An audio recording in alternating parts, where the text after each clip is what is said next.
At papapracticing ko rin ng papagpracticing ulit si Melody. Hopefully, mas gumaling na siya, mas okay na yung kita niya.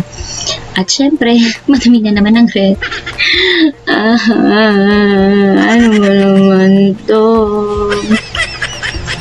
Paano ngayon to? At saka, oo nga pala, mga anak nga pala to. Paano nga pala sila iiwanan na dalawang bata to? Wala yung butler, walang kasama. Oh my gosh, kailangan tawagin mo na. Wait lang, tatawag mo na ako ng service. Babysitter na lang muna.